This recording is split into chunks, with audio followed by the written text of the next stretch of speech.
श्री राधे कृष्णा। हरे हरे मित्रों, आप सब कुशल मंगल से होंगे। हम भी कुशल मंगल से हैं मित्रों। हमारे चैनल पर आप नए हैं तो चैनल को सब्सक्राइब, बेल आइकन को दबाना ना भूलें मित्रों। तो हम आपको सुना रहे थे गुलदेव की जीवन गाथा। और तो मित्रों, आज हमने जो है पिछले 3 अध्याय में हमने आपको छोटे छोटे पार्टों में आपको जो सुनाई कथा, आज हम आपको चौथे अध्याय के पार्ट 1 में लिए चलते हैं। तो मित्रों, वीडियो अच्छी लगे शेयर लाइक कमेंट जरूर करें, अपने अपने सुझाव भी दें। तो मित्रों, आज हम आपको कथा सुनाने जा रहे हैं गुल देवता के जो मंदिर में जो पुजारी होते हैं। तो मित्रों, ध्यान से सुने, मनन करें, चिंतन करें। तो मित्रों, तो आगे को बढ़ते हैं। उत्तराखंड के लोक देवी देवताओं के पूजा स्थान को थान कहा जाता है। मित्रों, अवतरण के प्रारंभिक काल में पहाड़ों की चोटियों, नदियों के तटों को, नदियों या गधेरों के संगम या अन्य दर्शनीय स्थलों को लोक देवताओं के पूजा स्थान स्थापत्य के लिए चुना गया है। यहाँ पूजा करने एक गोल या चौकोर चबूतरे पर 4 पत्थरों से बना छोटा घरनुमा थान बनाया जाता है, जिसके अंदर एक दीपक रखा जाता है तथा देवता के स्वरूप शिवलिंग जैसा अनगढ़ा खड़ा पत्थर स्थापित किया जाता है। इसी पत्थर को देवता का स्वरूप समझकर पूजा जाता है। दूर दराज ग्रामों में आज भी ऐसे थान दर्शन हेतु मिलते हैं। इस चबूतरे के आगे या दाईं ओर एक छोटी धुनी स्थापित होती है, जिससे चिमटा, फोड़ी, लौहदंड व त्रिशूल आदि गाड़े होते हैं।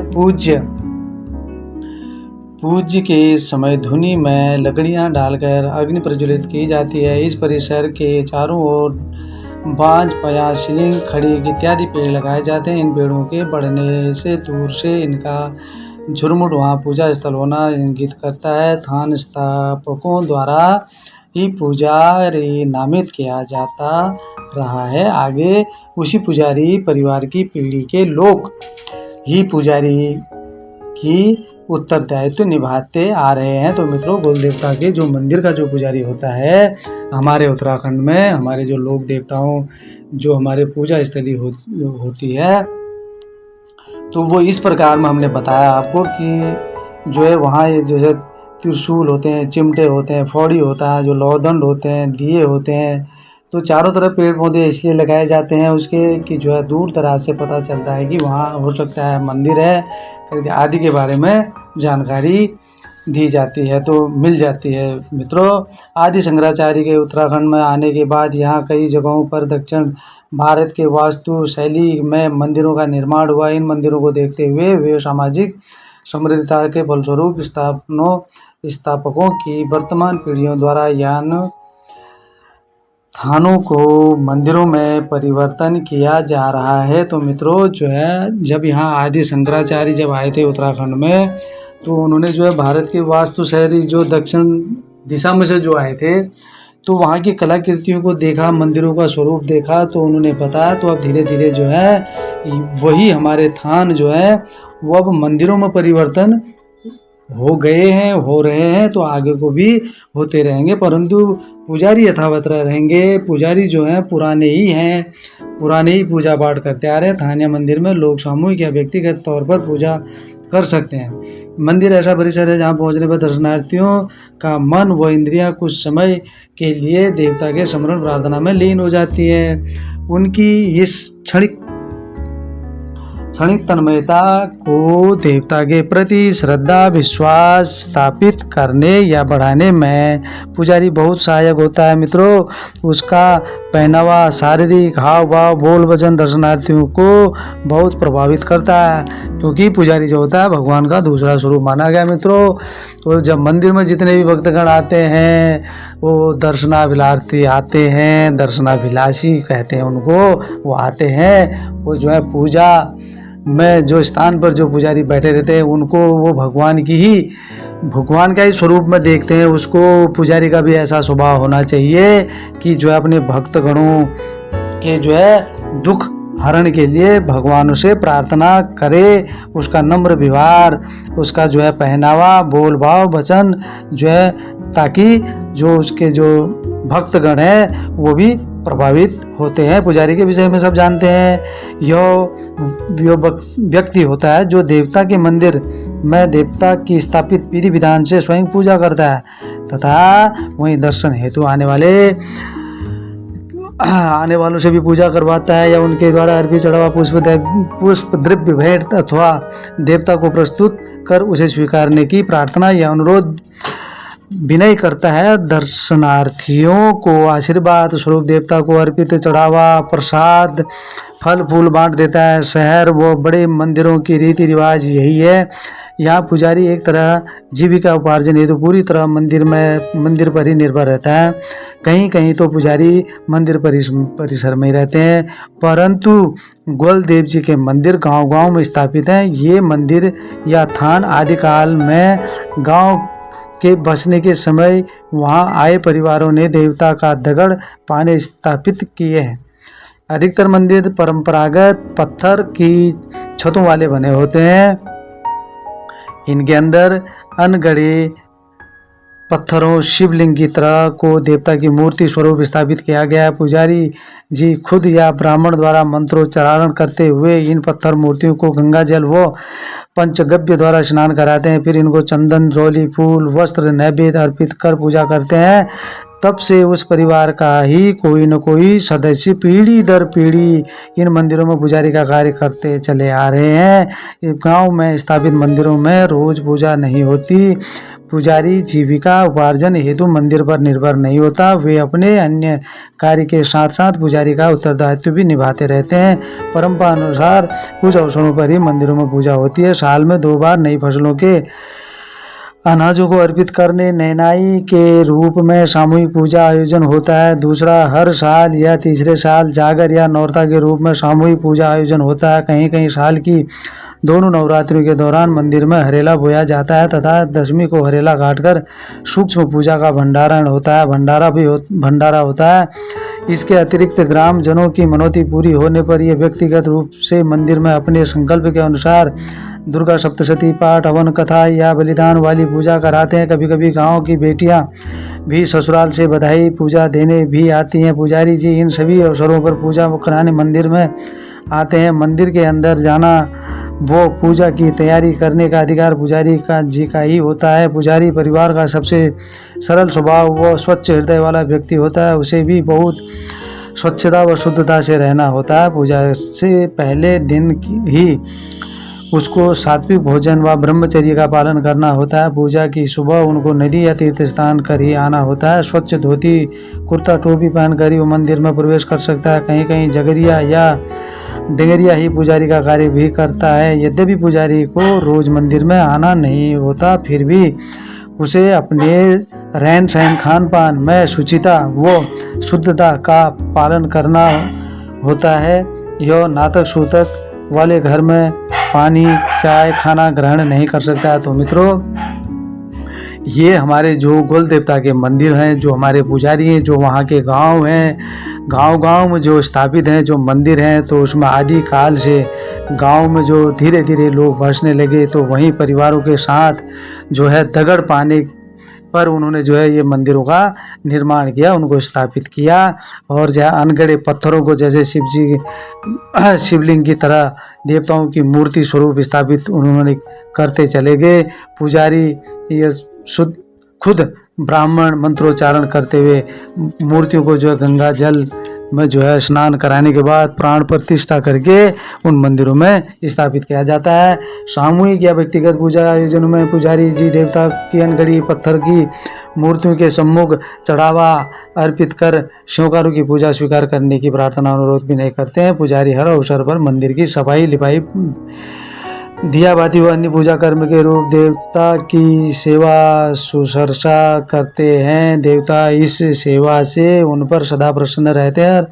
इनके निवेदन या प्रार्थना को जरूर सुनते हैं। नौरता व जागर पूजा में डंगरिया में अवतरित देवता को भी पुजारी जी अच्छी तरह मनाते हैं। कुल देवता को प्रसन्न कराने के लिए पुजारी जी की अहम भूमिका होती है। तो मित्रों, व्यक्तिगत पूजा आयोजन, पुजारी जो है देवता की अनगढ़ी पत्थर मूर्तियों के सम्मुख चढ़ावा अर्पित कर श्रृंगारों की पूजा को स्वीकार करवाते हैं और उन्हें विनय भी करते हैं। और मंदिरों की साफ सफाई, दिया पूजा कर्म, देवता की सुसरसा करते हैं। देवता सेवा करने से जो है देवता इनके ऊपर प्रसन्न होते हैं, इनकी प्रार्थना श्रृंगारों की जरूर सुनते हैं। नौरतों, जागरों, डंगरियों, अवतरी देवता को भी पुजारी अच्छी तरह जो है मनाते हैं। मित्रों, श्री गोविल देवता के सर्वाधिक प्रसिद्ध मंदिर जिनको बड़े धाम कहा जाता है, यहाँ पुजारी जी पूरे दिन शाम तक मंदिर में ही रहते हैं, क्योंकि इन स्थलों में दर्शनार्थियाँ दिन भर दूर दूर से आते जाते रहते हैं। चितई,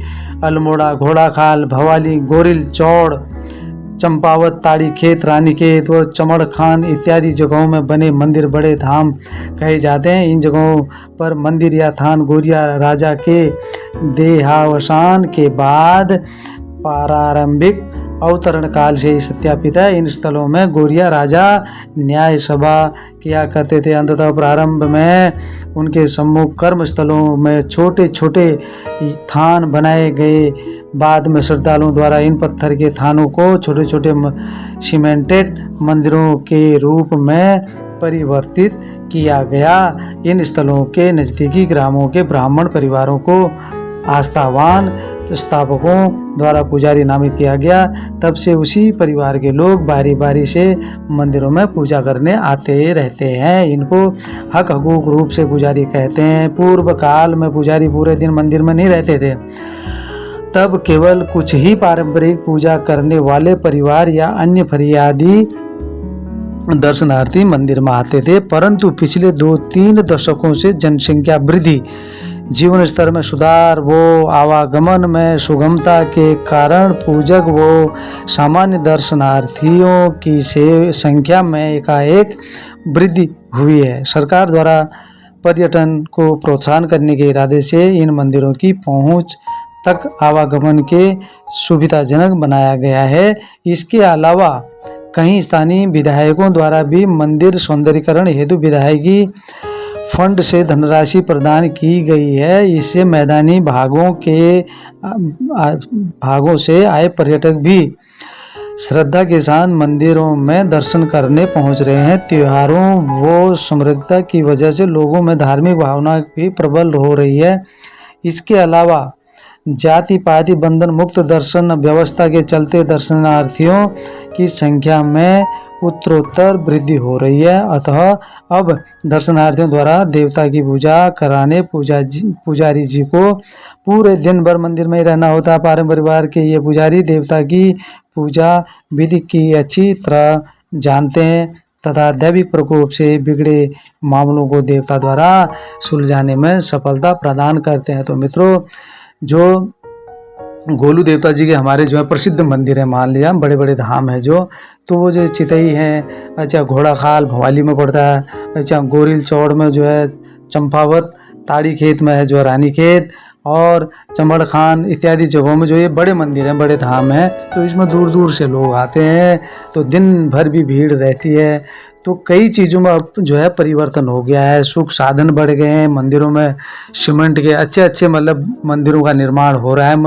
मित्रों, तो सब अपनी अपनी मनौती मांगने के लिए आते हैं और जिसकी मनोकामना पूर्ण होती है तो भक्तजन दूर दूर से जो है आते हैं। अपनी सामर्थ्य अनुसार मंदिरों में जो है चढ़ावा भंडारा जिसकी भी जैसी श्रद्धा है वो अपने अपने स्तर पर करते हैं और जो है करते रहेंगे। इन मंदिरों में दर्शनार्थी भक्तों द्वारा देवता को अर्पित चढ़ावा द्रव्य भेंट इत्यादि सब पुजारी परिवारों में बंट जाता है। पुजारियों के परिवार मंदिर में से होने वाली आय से ही मंदिर के रख रखाव व्यय की प्रतिपूर्ति भी करते हैं। एक जनहित याचिका का निस्तारण करते हुए अभी हाल ही में उच्च न्यायालय नैनीताल द्वारा राज्य सरकार को निर्देश दिया गया कि मंदिरों की व्यवस्था सरकार अपने हाथों में ले ले। अब यह देख जाना है कि सरकार कैसे प्रबंधन व्यवस्था स्थापित करती है, क्योंकि पुजारी तो हक हकूक परिवारों से ही आएंगे। यह हो सकता है कि मंदिर की आय से पुजारी परिवारों के लिए वेतन के रूप में उनके जीवन का उपार्जन जीविका उपार्जन हेतु कुछ भुगतान राशि निर्धारित कर दी जाए, वो शेष राशि मंदिर व्यवस्था व इसके सौंदर्यीकरण में व्यय की जाए।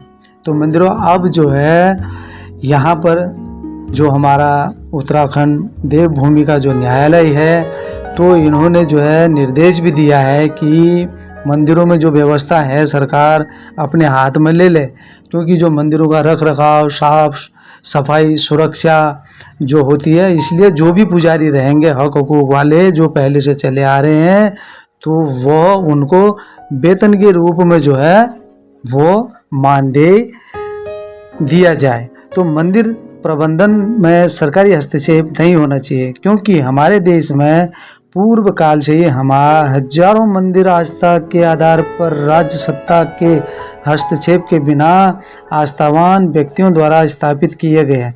कुछ बड़े मंदिर राजाओं द्वारा भी स्थापित किए गए हैं। वर्तमान में इन सब के पुजारी आदिकाल से निर्धारित पुजारी परिवारों से ही आते हैं।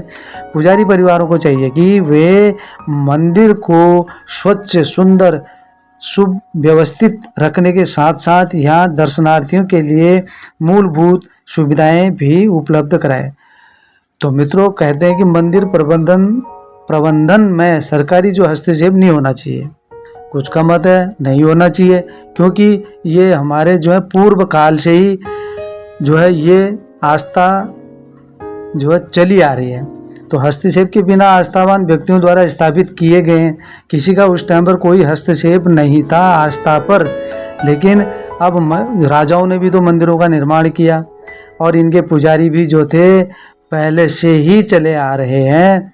तो अब जो व्यवस्थाओं के ऊपर, मंदिरों के रख रखाव के ऊपर, मूलभूत सुविधाओं के साथ साथ जो है तब ये कह रहे हैं कि इसको अपने अंदर ले लें। मंदिर में द्रव्य व अन्य वस्तुओं के रूप में जो चढ़ावा आता है वो पुजारी जी को दिया जाता है। या पुजारी जी की सेवा के पारिश्रमिक के रूप में भी होता है, परंतु पुजारी जी को इसके अतिरिक्त द्रव्य भेंट भी दी जाती है, क्योंकि उनका काफ़ी समय मंदिर की साफ सफाई, अन्य प्रबंधन इत्यादि में लग जाता है। तो मित्रों, ये जो हमारे गोल देवता के मंदिर और भी जो मंदिर हैं, हम आपको जो है हरु देवता हैं, सैम देवता हैं, कैलविस्ट हैं, तो कई हमारे जो देवभूमि में जो देवी देवताओं के जितने भी, हम धीरे धीरे आपको हर देवी देवताओं की गाथा और उनके